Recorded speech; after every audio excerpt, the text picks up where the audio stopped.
था तो एक अक्षर बढ़ाने की बात करते, एक सा बढ़ाते और एक दा बढ़ाते। फिर उनके पास गया तो उन्होंने फिर एक अक्षर बढ़ाया, उन्होंने कहा नहीं दा और फिर से लिखिए, तो क्या हो गया, दास दासोहम, दास दासोहम हो गया। और उनके पास गया तो फिर एक अक्षर सा बढ़ा दिया तो सदा सदा सोहम हो गया। अब वो एक एक अक्षर बढ़ाते जाए और एक एक अक्षर बढ़ाते जाए, बढ़ते बढ़ते वो मंत्र क्या, वो तो बहुत बड़ा स्तोत्र जैसा हो गया, बहुत बड़ा पोथी, उसके लिए पूरी कॉपी भर गई। वो सोचने लगा हे भगवान, तो बड़ा मुश्किल हो गया, ये तो जाप में कभी कर ही नहीं पाऊंगा, एक बार भी पढ़ना कठिन हो जाएगा, अब क्या करना चाहिए। तो वह घूम घाम करके निर्ग्रंथ मुनि महाराज के पास आ गया और आकर के भगवान आचार्य भगवान से पूछता है, गुरुदेव से पूछता है कि हे गुरुदेव, इसका निर्णय आप ही कीजिए, दो के झगड़े के अंदर तीसरा व्यक्ति तो चाहिए ही चाहिए, वो निपटारा करता है। तो गुरु कहते हैं ठीक है, बात क्या है, बोले क्या है, हे मंत्र देख लीजिए, बोले मंत्र है कि शास्त्र है, बोले मंत्र है, बोले मंत्र इतना बड़ा कहां से आया, बोले सब ने एक एक अक्षर जोड़ा, एक ने घटाया एक ने बढ़ाया, फिर उन्होंने बढ़ाया, बढ़ाते बढ़ाते वो इतना बढ़ गया।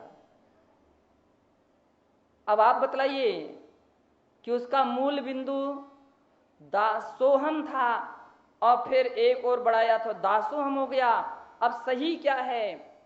तो गुरु ने कहा कि बेटा सही क्या है, नहीं, गुरु ने कहा कि बेटा दासोहम इस मंत्र का जाप करते जाइए तो तुम्हारे लिए उपलब्धि हो जाएगी। कैसे, जब आप दर्शन करने आओ तो दास बन करके आओ, दर्शन करने आओ तो कैसे बन करके आओ, दास, सम्राट बन करके मत आइए, दास बन करके आइए। दासो हम रटिता प्रभो आया तुम्हारे पास।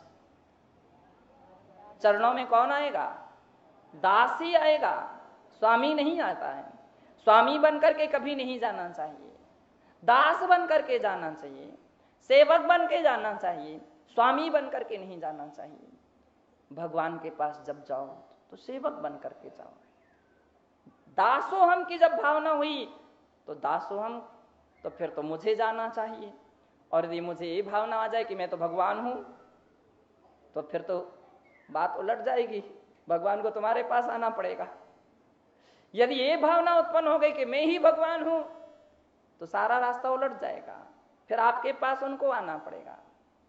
लेकिन नहीं, भक्ति की भूमिका में दासोहम भूमिका उत्पन्न होती है, तो भाई मुझे उनके पास जाना चाहिए। गुरुओं के लिए अपने पूज्यों को बुलाने की अपेक्षा से पूज्यों के पास पहुंचना ही श्रेष्ठ होता है।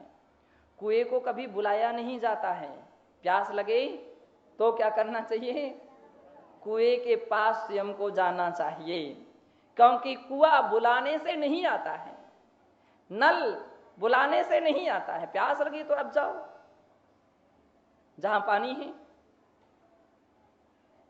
तो दासोहम जब भावना आ जाएगी तो नम्रता आ जाएगी और अपनी इच्छा होगी मैं उनके पास जाऊं। तो विद्वान कवि लिखते हैं, दासोहम रटता प्रभु आया तुम्हारे पास, दादर्शन से मिट गयो सो हम रहो उदास।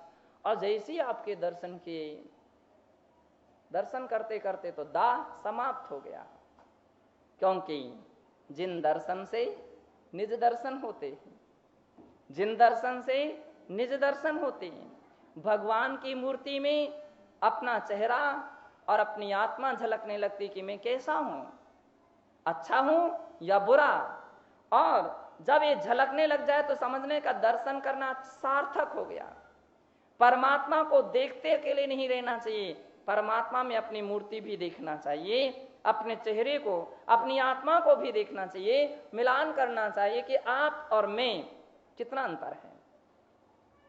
और जब ये अंतर दिखने लगता है तो उस अंतर को दूर करने का व्यक्ति प्रयास करता है, प्रयत्न करता है, तो कभी कहता है दा दर्शन से मिट गए सो हम रहियो उदास।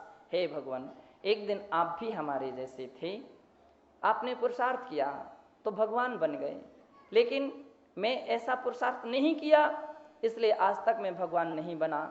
अब हम ऐसा पुरुषार्थ करेंगे कि मैं भी आपके पद चिन्हों पर चल करके, आपके बताए हुए रास्ते पर चल करके परमात्मा बन जाऊंगा, क्योंकि आपने ही कहा है कि हर आत्मा में परमात्मा बनने की शक्ति है। अप्पा सो परमप्पा, इस सूत्र दिया है। दा दर्शन से मिट गया, दा निकल गया, दा सोहम में से, तो क्या रह गया? सोहम रह गया।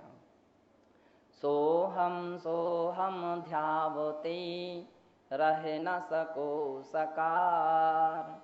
और जब दर्शन किया और भगवान के रास्ते पर चलने का निर्णय बना लिया, तो अंत में जाकर के क्या बन गए? मुनि बन गए, साधु बन गए। और जब साधु बन गए तो सोहम, मैं वह हूं जो है भगवान में है भगवान, अंतर यही ऊपरी जान, बेबिराग यह राग बितान। ये ऊपरी अंतर है बंधो। जब इस प्रकार से व्यक्ति देखता है तो संत जन साधु जन सोहम का ध्यान करते हैं। सोहम सोहम ध्यावते रह न सको सकार, सकार भी नहीं रहा, अब क्या रह गया? अहम अकेला रह गया। अहम मात्र मम रह गयो अविनाशी अविकार। और कुंद कुंद स्वामी इतना ही कहते हैं, अहमिक को खलु शुद्ध हो, मैं एक हूं, शुद्ध हूं निश्चय से। ऐसी अवस्था बंदो परमात्मा की भक्ति से प्रारंभ होती है। और जब भक्त सम्यक प्रकार से ऐसी भक्ति करता है तो फिर तो कहना ही क्या है, सारा भक्तांबर सार्थक हो जाता है। उसके एक एक काव्य, जहां पर हम भगवान को इस दृष्टि से देखते तो ऐसे अनंत अनंत गुण दिखने लगते हैं। और फिर लगने लगता है कि मैं उस स्तुति कहां से करूं, क्योंकि स्तुति की परिभाषा समंत्र भद्र महाराज कहते हैं कि स्तुति किसे कहते हैं? तो वे कहते हैं गुणस्तोकम सदुल्लंघ्य तद बहुत पा कथा स्तुति। थोड़े से गुणों को उल्लंघन करके बहुत गुणों के रूप में प्रकट कर देना, इसका नाम स्तुति है। यानी बिंदु को सिंधु कहना, बूंद को सागर कहना, राई को पर्वत कहना, इस प्रकार से स्तुति कहलाती है। थोड़े से गुणों को बहुत बड़ा चढ़ा करके जो बखान किया जाता है उसका नाम स्तुति है। ये स्तुति की परिभाषा है, ये स्तुति कहलाती है। ये झूठ नहीं है, ये गलत नहीं है, स्तुति है। ये स्तुति का अर्थ है गुणानुवाद करना, छोटे बात के लिए राजकुमार के लिए राजा कहना, छोटे व्यक्ति के लिए बहुत ऊंची बातों से उसकी महिमा गाना, ये स्तुति की परिभाषा है।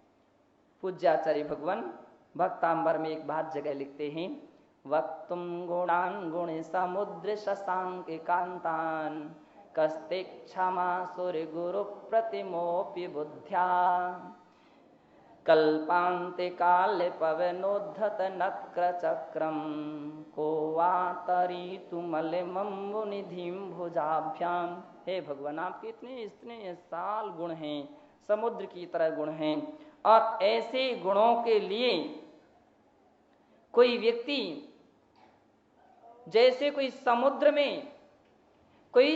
में जहां नक्र चक्र घूम रहे हों, और ऐसे समुद्र में बड़ी बड़ी जहाजें भी जिसको पार नहीं कर पाई हों, और उस समुद्र में कोई कहे छोटे छोटे से हाथों के द्वारा मैं तो इसको तैर करके पार कर लूंगा, क्या कोवा तरी तुमले मम्बु निधिम भुजाभ्याम, इन दो छोटी छोटी भुजाओं के द्वारा मैं पार कर लूंगा। तो जैसे वो हंसी का पात्र बनता है, ऐसा मैं भी हंसी का पात्र बनूंगा कि मैं आपके गुणों की स्तुति करने के लिए बैठा हूं, और इतनी तो मेरे पास बुद्धि नहीं है, इतनी क्षमता नहीं है। आपके गुण तो समुद्र के तुल्य असीम अनंत हैं, लेकिन सोहम तथापि तवे भक्ति वसान मुनीसा कर्तुस्तवम विसदल अपि प्रवृत्ता प्रीत्यात्मवीर्यमविचार्य मृगेन्द्रम नाभ्येति किम निजिशो। इस स्थिति में जब अपन डूबते हैं तो कितना कितना मन उत्कंठित होता है। अगर शक्ति नहीं है तो क्या हम भगवान की भक्ति करना छोड़ दें? आचार्य भगवान कहते हैं कभी ऐसा नहीं होता है। अगर हिरणी ने अपने बच्चे को जन्म दिया है और सामने से कोई शेर आ जाए तो क्या हिरणी उस बच्चे को यूं ही छोड़ करके भाग जाएगी? क्या नहीं भागेगी। अभी तो वह यह जानती है कि शेर शक्तिशाली है और उसके सन्मुख तो मेरी कोई शक्ति नहीं है, मैं कभी भी शेर को नहीं जीत सकती हूं, लेकिन फिर भी भरसक प्रयत्न करती हूं। बिल्कुल घर के सम से कई बार तो ऐसा देखा जाता है हिरणी शेर को भगा देती है, ऐसा भी देखा गया है। बंदरों ने कुत्ते को भगा दिया गया, ऐसा भी देखा गया। चूहों ने बिल्ली को भगाया, ऐसा भी देखा गया है। जब वे अधिक तादाद में हो जाते हैं, चारों तरफ से वो आक्रमण करते हैं तो सब घबरा जाते हैं। तो जैसे वह हिरणी अपने बच्चे को छोड़कर के नहीं भागती है, वह उस शेर से भी मुकाबला करने के लिए तैयार हो जाती है। ठीक इसी प्रकार से हे भगवान, मैं भी आपके अनंत गुणों को देख करके, असीम गुणों को देख करके घबराऊंगा नहीं, क्योंकि आपके गुणों में मेरा अनुराग है और इस अनुराग को छोड़ करके मैं भाग नहीं सकता हूं।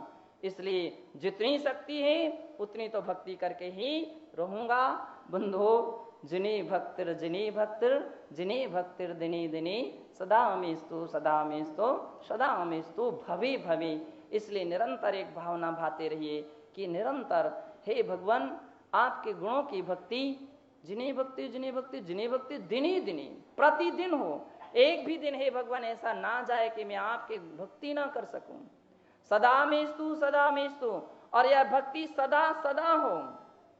सदा मेस्तु भवे भवे। हर भाव में आपके गुणों की भक्ति, आपकी स्तुतियों का अवसर मिलता रहे।